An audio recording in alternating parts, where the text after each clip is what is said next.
Narito tayo ngayon upang matunghayan ang nakakakilig, napaka-sweet at talaga ng mga nagtitrending at kinakainaantay ng lahat na love story ni Kalingap Tata at Ate Marjo. Sa pagpapatuloy ng ating istorya ay naganap na nga ang pinakauna at simulang vlog ni Kalingap Tata at Ate Marjo o Tambalang Marta. Talagang napakatagal lang inaantay ito ng mga manonood, kaya naman nang lumabas ang vlog na to ay talagang sobrang kinilig ang mga viewers. Unang parte pa lang ay nahanap na ni Kalingap Tata ang bahay nila Ate Marjo at hinaranan niya na agad ito.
What happened?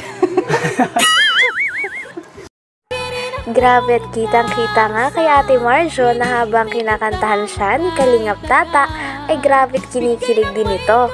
Sabi naman ni Kalingap Tata ay kinakabahan daw talaga siya at di niya maintindihan ang kanyang nararamdaman nang nakita niya muli si Ate Marjo, kaya daw parang medyo kinakabahan siya sa kanyang pagkanta, habang si Ate Marjo naman ay chill-chill lang.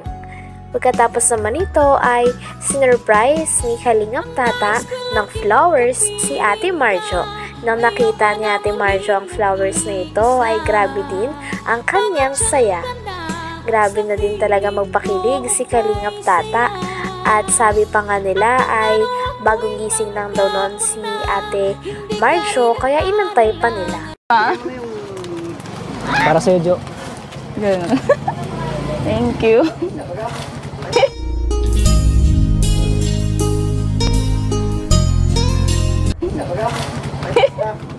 Ay, grabe.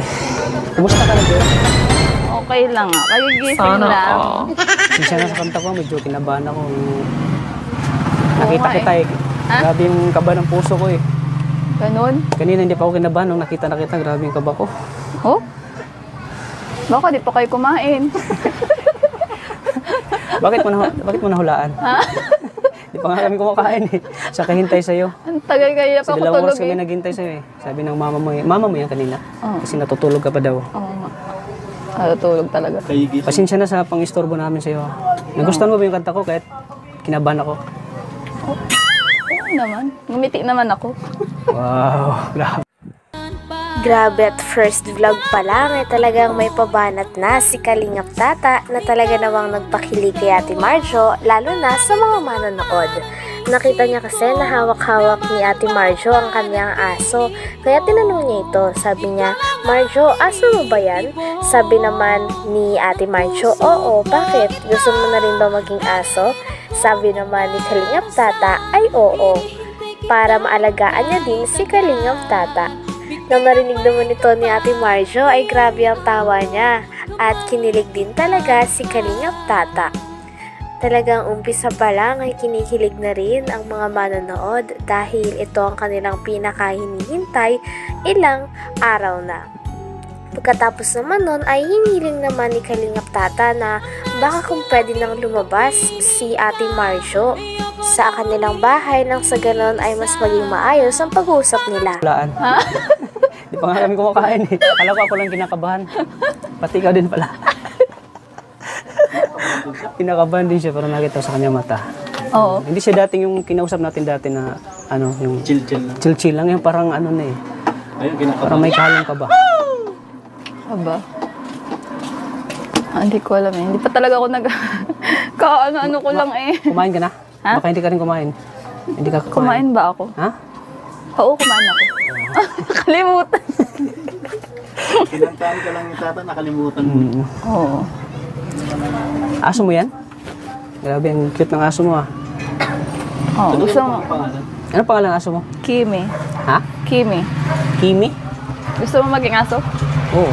Para malagaan mo ako. Ako'y tinamaan, puso'y tinamaan, sadyang ikaw lang. Sana aso na lang ako. Para lagi mo akong binubuhat. Grabe, ang ganda talaga ni Marjo, ano? Alam mo, nung Curious din si Kalingap Tata kung nagustuhan ba ni Ate Marjo ang kanyang pagkanta kahit kinakabahan ito. Sabi naman ni Ate Marjo ay okay na okay pa rin sapagkat napangiti pa rin siya sa kanta ni Kalingap Tata na Sa Iyong Ngiti. Pagkatapos naman nito ay kinakabahan pa nga rin si Kalingap Tata dahil ito ay kanyang pinakahinihintay. unang kita ko pa sa'yo. Tapos, nung gabi na natutulog ko, napapanaginipan kita eh. Ang ganda kasi ng ngiti mo. Kaya kinantahan kita ng ngiti. Sana all. Bira na kasi makita ng babae na ganyan kong ngumiti. Perfect. Oo, tingnan mo. Grabe, ang ganda. may ano sana ako, ako yung sa iyong ngiti pala. Na humaling, gano'n. Oo. Pwede bang Sana pwede bang magas ka muna dyan sa tindahan mo? Ay, hindi. Forever akong dito. Hindi ako lang ba sa'yo nga lang. Pwede bang makausap kita dito sa labas? Okay lang sa'yo? Ha? Nabulan na tuloy ako. Hindi ko alam yung nararamdaman ko eh. May akalong kabahan na alam mo, sobrang saya ko ngayon. Ano, Marjo, na nakita kita ulit.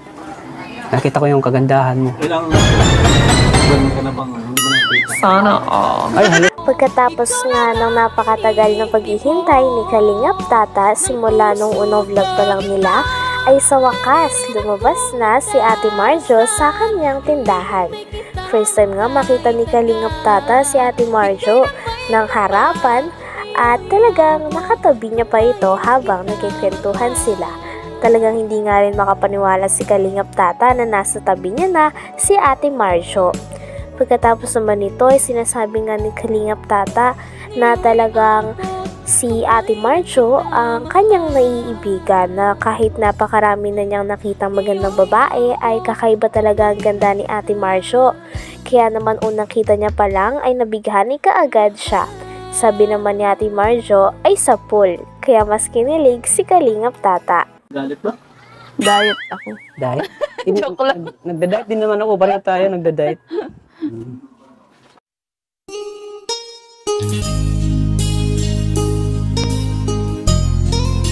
Grabe. Kanina pa talaga kayo? Oo. Kanina pa kami.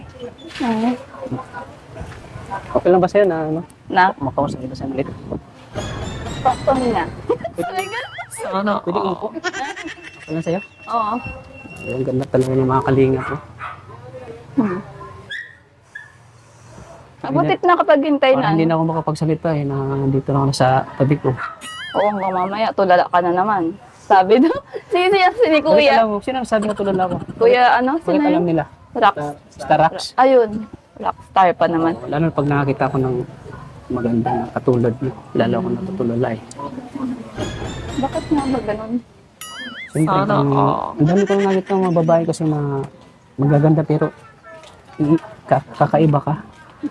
Ito na nakita ko yung babae na una ko palang kita talaga tinatamaan ako eh. Sa pool. Sa pool. Ako'y tinamaan, puso'y tinamaan, sadyang ikaw lang.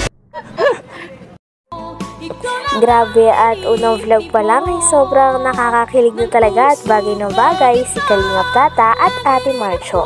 Hanggang dito na lamang muna ang ating nakakakilig, napaka-sweet at talaga namang sobrang nagtitrending na love story ni Kalingap Tata at Ate Marjo. Maraming salamat sa inyong panonood. Bye!